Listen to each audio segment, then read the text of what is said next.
So today I'm going to talk about archetypes, which are universal symbols that are then copied and reused often in literature. Archetypes act as this kind of shortcut for authors or storytellers that allows them to create rough outlines of a character that the reader can then fill in using prior cultural knowledge of these archetypes. And I'm going to be using examples from literature and movies. So first we have the hero, and this is the guy that fulfills the task and restores balance.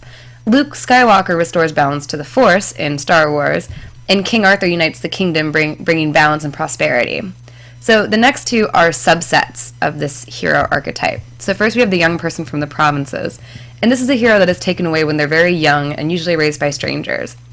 Later, they return home and as a stranger and are able to recognize new problems and new solutions. Bruce Wayne in Batman begins the loose interpretation of this. Early on in the film, he runs away to Bhutan, is trained to fight evil, and he then returns to Gotham to purge the city of its criminals. The initiates are young heroes who, prior to a quest, have to go through some kind of training or ritual. They're usually very innocent and young at this stage. Two examples of this are Mulan and the army recruits from the Disney movie Mulan, and the Young Mutants in X-Men First Class. Mentors are people who serve as teachers or counselors to initiates. Sometimes they work as role models, and they often serve as a father or mother figure.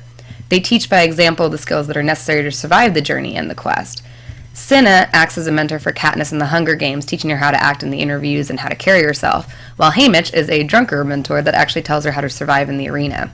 Mr. Miyagi in the Karate Kid movie is a mentor for Daniel-san. The hunting group of companions are loyal people who are willing to face all kinds of perils in order to stick with the hero and to stick together.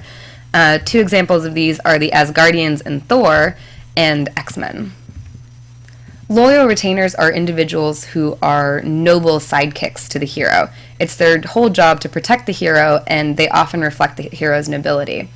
Both of the examples here are from the Batman franchise. Alfred, who could also function as a mentor, and Batgirl and Robin. All of them serve the primary focus of protecting Bruce Wayne or Batman. The friendly beast. These are animals that assist the hero and reflect that nature is on the hero's side. The horse in the Disney film Tangled is clearly on the side of the protagonist, Rapunzel, and acts in very unhorsey ways to protect her. And the wolves in Princess Mononoke are also friendly beasts, at least to San, the girl on their back. They are less friendly to other people. The devil figure. So this is the bad guy, evil incarnate. He or she may offer kind of worldly goods, fame, knowledge, power to the protagonist in exchange for possession of the protagonist's soul or integrity. Their whole focus is to oppose the hero in his or her quest, or to get them to change over. Emperor Palpatine, or Darth Sidious in the Star Wars movies, is a really good example of the devil figure. He tries to change Luke over to the dark side by offering power. He, however, is not to be confused with the current Pope, Benedict XIV. The redeemed evil figure, on the other hand, is a servant to the devil figure and is saved by the hero's nobility or good heart. Both Darth Vader and Professor Snape are examples of this archetype, with Vader sacrificing himself to kill Palpatine, and Snape allowing himself to be murdered so that Harry could ultimately kill Voldemort.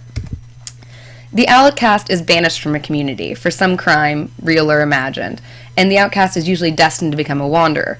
Snow White is banished by the witch because she was more beautiful and ends up living in the forest for many years.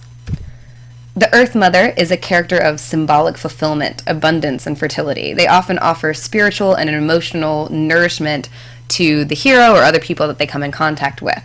Grandmother Willow from Pocahontas is a pretty literal interpretation of this archetype, with the character actually being a tree. The Temptress. This is a woman who is characterized by sensuous beauty, and she's one whose physical attraction can bring about the hero's downfall. Megara from Hercules and Talia al Ghul from Dark Knight Rises are both examples of this. However, Megara later transforms into a damsel in distress, while Talia al Ghul remains a villain to the very end. The Star-Crossed Lovers. So these are two characters who engaged in a love affair that is fated to end in tragedy for one or both due to the disapproval of society, friends, family, or the gods. Romeo and Juliet are perhaps the most famous example of this, with their two families hating each other and them finally dying. Twilight can be seen as a more contemporary example, but sadly, neither Bella nor Edward die at the end of Twilight.